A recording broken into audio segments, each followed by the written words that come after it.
Hello friends, ಎಲ್ಲರೂ ಹೇಗಿದ್ದೀರಾ? ತೇಜುದನು YouTube ಚಾನಲ್ಗೆ ಸ್ವಾಗತ. ನಾನು ತೇಜು. ನಾನಿವತ್ತು ನಿಮಗೆ ಹೀರೆಕಾಯಿ ಜ್ಯೂಸ್ ಮತ್ತು ಸೊಪ್ಪಿನ ಪಲ್ಯ ಹೇಗೆ ಮಾಡಿದ್ವಿ ಅಂತ ಈ ವಿಡಿಯೋದಲ್ಲಿ ತೋರಿಸ್ಕೊಡ್ತೀನಿ. ವಿಡಿಯೋನ ಪೂರ್ತಿ ನೋಡಿ.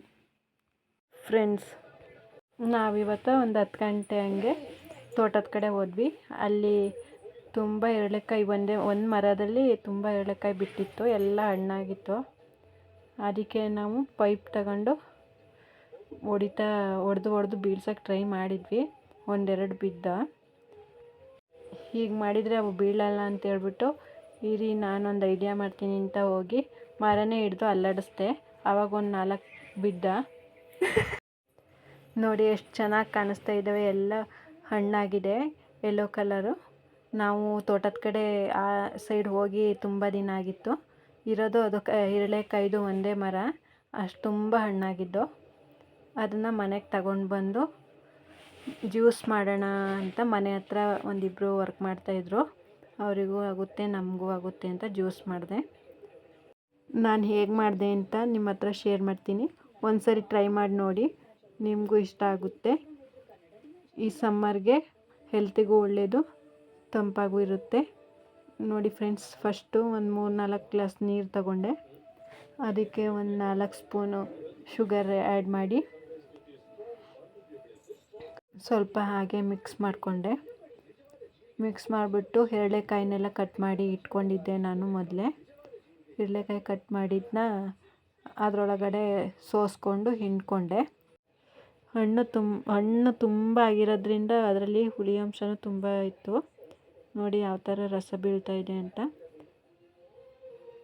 ಅದೇ ಹಿಂಡ್ಕೊಂಡಾದಮೇಲೆ ನಾನು ಸ್ವಲ್ಪ ಪೆಪ್ಪರು, ಕಾಳು ಮೆಣಸು ಮತ್ತು ಜೀರಿಗೆನ ಕುಟ್ಕೊಂಡೆ. ಜ್ಯೂಸ್ಗೆ ಕಾಳು ಮೆಣಸು ಪೌಡರು, ಜೀರಿಗೆ ಪೌಡರ್ ಹಾಕಿದ್ರೆ ಶೀತ ಆಗೋದಿಲ್ಲ, ಮಕ್ಕಳು ಕೂಡ ಕುಡಿಬೋದು. ನಾನು ಅದನ್ನು ಚೆನ್ನಾಗಿ ಕುಟ್ಕೊಂಡೆ. ಚೆನ್ನಾಗಿ ಅದು ಪೌಡರ್ ಆಗಲಿ ಅಂತೇಳ್ಬಿಟ್ಟು ಸ್ವಲ್ಪ ಸಕ್ಕರೆ ಸೇರಿಸ್ಬಿಟ್ಟು ಕುಟ್ತಾಯಿದ್ದೀನಿ. ಈ ಹೀರೆಕಾಯಿ ಜ್ಯೂಸ್ಗೆ ಸ್ವಲ್ಪ ಏಲಕ್ಕಿ ಪೌಡರ್ ಹಾಕ್ಕೊಂಡ್ರೆ ಅದು ಕೂಡ ತುಂಬ ಚೆನ್ನಾಗಿರುತ್ತೆ. ಏಲಕ್ಕಿ ಪೌಡರ್ ಹಾಕಬೇಕಾದ್ರೆ ಇದು ಜೀರಿಗೆ ಮತ್ತು ಕಾಳು ಮೆಣಸನ್ನ ಸ್ಕಿಪ್ ಮಾಡಬೇಕಾಗುತ್ತೆ. ನೋಡಿ ಯಾವ ಥರ ಮಾಡ್ಕೊಳ್ತಾ ಇದ್ದೀನಿ ಅಂತ. ನಮ್ಮ ಮಕ್ಕಳು ಜೊತೆನೇ ಇದ್ದು ಮಾಡಿಕೊಡಿ ಅಮ್ಮ, ಜ್ಯೂಸ್ ಮಾಡಿ ಅಂತ ಜೊತೆನೇ ನಿಂತ್ಕೊಂಡಿದ್ರು. ಅದಕ್ಕೆ ಸ್ವಲ್ಪ ಸಾಲ್ಟ್ ಹಾಕಬೇಕು. ಕೈ ಹಿಡ್ಕೊಂಡಿದ್ದಾನೆ ನನ್ನ ಮಗನೂ, ಕೈ ಹಿಡ್ಕೊಂಡು ಹಾಕಿಸ್ತಾ ಇದ್ದಾನೆ ಸಾಲ್ಟೆಲ್ಲ ಹಾಕಿ ಚೆಂದ ತಿರುಗಿಸ್ಬೇಕು. ಸಕ್ಕರೆ ಎಲ್ಲ ಕರಗಿದ ಮೇಲೆ, ಹುಳಿ ಎಲ್ಲ ಮಿಕ್ಸ್ ಆದಮೇಲೆ ಐಸ್ ಕ್ಯೂಬ್ ಇದ್ದರೆ ಐಸ್ ಕ್ಯೂಬ್ ಹಾಕ್ಕೋಬೋದು. ನಾನೊಂದು 3-4 ಐಸ್ ಕ್ಯೂಬ್ ಹಾಕ್ಕೊಂಡೆ.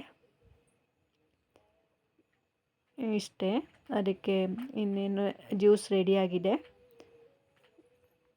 ನೀವು ಒಂದ್ಸರಿ ಈ ಥರ ಟ್ರೈ ಮಾಡಿ ನೋಡಿ. ಮಕ್ಕಳು ಕುಡಿದ್ರು. ನಾವು ಕೆಲಸ ಮಾಡ್ತಿದ್ದವ್ರಿಗೂ ಕೊಟ್ಟೆ, ಅವರು ಚೆನ್ನಾಗಿದೆ ಅಂತ ಕುಡಿದ್ರು. ಜ್ಯೂಸ್ ಎಲ್ಲ ಮಾಡಿ ಕುಡ್ದೆಲ್ಲ ಆದಮೇಲೆ ಮತ್ತೆ ಒಂದು 3:30ಗೆ ನಮ್ಮ ಫ್ರೆಂಡ್ಸ್ಗಳನ್ನ ಮಾತಾಡ್ಸ್ಕೊಬರೋಣ ಅಂತ ಹೊರಟೆ. ನಾವು ಮನೇಲಿ ಕೆಲಸ ಎಲ್ಲ ಮುಗಿದು ಫ್ರೀಯಾಗಿದ್ದೀವಿ ಅಂದರೆ ನಾವು ಆ ಕಡೆ ಈ ಕಡೆ ಹೋಗ್ತಾ ಇರ್ತೀವಿ, ಮಾತಾಡ್ಕೊಂಡು ಒಂದು ರೌಂಡು ಬರ್ತೀವಿ.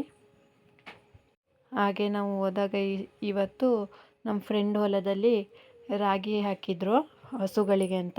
ಆ ರಾಗಿ ಒಳಗಡೆ ತುಂಬ ಒಣಗೆಣೆ ಸೊಪ್ಪು ಬೆಳೆದಿತ್ತು. ಸೊಪ್ಪು ತುಂಬ ಫ್ರೆಶ್ ಆಗಿತ್ತು. ಅದು ರಾಗಿ ಹುಲ್ಲೊಳಗಡೆ ಫ್ರೆಶ್ ಆಗಿತ್ತು. ನೋಡಿ ಕಾಣಿಸ್ತಾ ಇದೆಯಾ? ಇದೇ ಒಣಗೆಣೆ ಸೊಪ್ಪು. ನಾನು ತುಂಬ ಕಿತ್ಕೊಂಡೆ, ನನ್ನ ಫ್ರೆಂಡ್ಸು ಕಿತ್ಕೊಟ್ರು ನನಗೆ.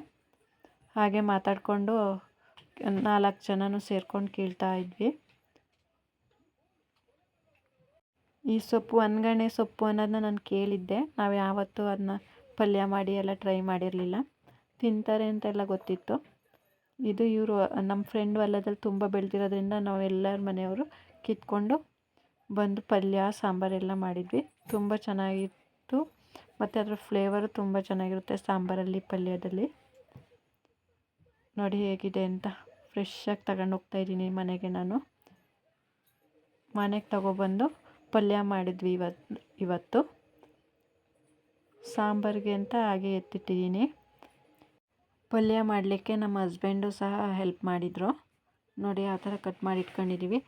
ನಾವು ಸ್ವಲ್ಪ ದೊಡ್ಡ ದೊಡ್ಡದಾಗೆ ಕಟ್ ಮಾಡಿದ್ವಿ, ಅದು ಚೆಂದ ಬೇಯುತ್ತೆ ಅಂತ ಹೇಳ್ಬಿಟ್ಟು.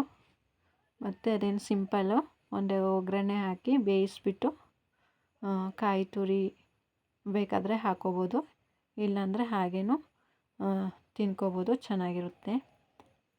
ನೋಡಿ ನಾವು ಯಾವ ರೀತಿ ಮಾಡ್ತಾಯಿದ್ದೀವಿ ಅಂತ. ಹಾಗೆ ಒಂದು ಸಿಂಪಲಾಗಿ ಒಗ್ಗರಣೆ ಹಾಕಿದ್ದೀವಿ, ಸೊಪ್ಪೆಲ್ಲ ಹಾಕಿ. ಇದು ಒಂದು 15 ಮಿನಿಟ್ಸಲ್ಲೇ ಬೆಂದು ಬಿಡ್ತದು. ತುಂಬಾ ಚೆನ್ನಾಗಿತ್ತು ಮಾತ್ರ. ಈ ಸೊಪ್ಪು ಕಣ್ಣಿಗೆ ತುಂಬ ಒಳ್ಳೆಯದಂತೆ, ತಿಂದರೆ ಕಣ್ಣೆಲ್ಲ ಚೆನ್ನಾಗಿ ಕಾಣುತ್ತೆ ಅಂತ ಹೇಳ್ತಾರೆ. ಒಗ್ಗರಣೆ ಹಾಕಿ ಸೊಪ್ಪೆಲ್ಲ ಹಾಕಿ ಒಂದು ಚಿಟಿಕೆ ಅರಿಶಿನ ಪುಡಿ ಹಾಕಿ ಉಪ್ಪು ಹಾಕಿ ತಿರುಗಿಸಿ ಮುಚ್ಚಿದ್ರೆ ಅದೊಂದು 5 ನಿಮಿಷಕ್ಕೆ ಬೆಂದುಬಿಡುತ್ತೆ. ಅದು ಬೆಂದ ಮೇಲೆ ಅದಕ್ಕೆ ಸ್ವಲ್ಪ ಕಾಯಿ ತುರಿ ಹಾಕಿ ತಿರುಗಿಸಿ ನೀಟಾಗಿ ಫ್ರೈ ಮಾಡಿಕೊಂಡ್ರೆ ಪಲ್ಯ ರೆಡಿಯಾಗುತ್ತೆ. ಪಲ್ಯ ಬೇಯಲಿಕ್ಕೆ, ಆ ಸೊಪ್ಪು ಬೇಯಲಿಕ್ಕೆ ನೀರು ಹಾಕಬೇಕಂತ ಇಲ್ಲ, ಅದರಲ್ಲೇ ತುಂಬ ನೀರಿನಂಶ ಇರುತ್ತೆ. ಆ ನೀರಿನಂಶ ಎಲ್ಲ ಕಡಿಮೆ ಆದಮೇಲೆ ಬೆಂದಿದೆ ಅಂತ ಅರ್ಥ. ನೋಡಿ ನಾವು ಯಾವ ರೀತಿ ಮಾಡಿದ್ವಿ. ಇವಾಗ ಕಾಯಿ ತುರಿ ಹಾಕ್ತಾಯಿದ್ದೀವಿ. ಕಾಯಿ ತುರಿ ಹಾಕಿ ಸ್ವಲ್ಪ ಬಿಸಿ ಮಾಡಿದ್ರೆ ಸೊಪ್ಪು ಪಲ್ಯ ರೆಡಿಯಾಗುತ್ತೆ. ಎಲ್ಲ ಈ ಥರ ಸೊಪ್ಪು ಸಿಗುತ್ತಾ ಅಂತ ನಮಗೆ ಕಮೆಂಟ್ ಮಾಡಿ ತಿಳಿಸಿ. ಸಿಕ್ಕಿದರೆ ಅದನ್ನ ಉಪಯೋಗಿಸಿ, ಅದು ಆರೋಗ್ಯಕ್ಕೆ ತುಂಬ ಒಳ್ಳೆಯದು. ಇವತ್ತು ಫ್ರೆಂಡ್ಸ್ ಜೊತೆ ಮಾತಾಡ್ಕೊಂಡು ಬರೋಣ ಅಂತ ಹೋಗಿದ್ದಕ್ಕೆ ಒಂದು ಪಲ್ಯಕ್ಕೆ ಐಟಮ್ ರೆಡಿಯಾಗಿ ಒಂದು ಪಲ್ಯ ಆಯಿತು. ನೋಡಿ ಯಾವ ರೀತಿ ಕಾಣ್ತಾ ಇದೆ. ಇದು ಇವಾಗ ರೆಡಿಯಾಗಿದೆ. ನಮ್ಮ ಮನೆಯವರು ಸಾಂಬಾರು, ಉಪ್ಪಿನಕಾಯಿ, ಪಲ್ಯ, ಅನ್ನ ಹಾಕ್ಕೊಂಡು ತಿಂದರು. ತಿನ್ನುವಾಗ ಚೆನ್ನಾಗಿದೆ, ತುಂಬ ಚೆನ್ನಾಗಿದೆ ಅಂತಂದರು. ಅವರು ಫಸ್ಟ್ ಟೈಮ್ ಟೇಸ್ಟ್ ಮಾಡ್ತಿರೋದು ಈ ಥರ. ನಾನು ಮೊಸರು, ಅನ್ನ, ಪಲ್ಯ ಹಾಕ್ಕೊಂಡು ತಿಂದೆ, ತುಂಬ ಚೆನ್ನಾಗಿತ್ತು. ನೋಡಿದ್ರಲ್ಲ ಫ್ರೆಂಡ್ಸ್, ನಾನು ಇವತ್ತು ಏನೇನು ಮಾಡಿದೆ ಅಂತ. ನಿಮಗೆ ಈ ವಿಡಿಯೋ ಇಷ್ಟ ಆದರೆ ನಮಗೊಂದು ಸಬ್ಸ್ಕ್ರೈಬ್ ಮಾಡ್ಕೊಳ್ಳಿ. Thank you all. ಬಾಯ್.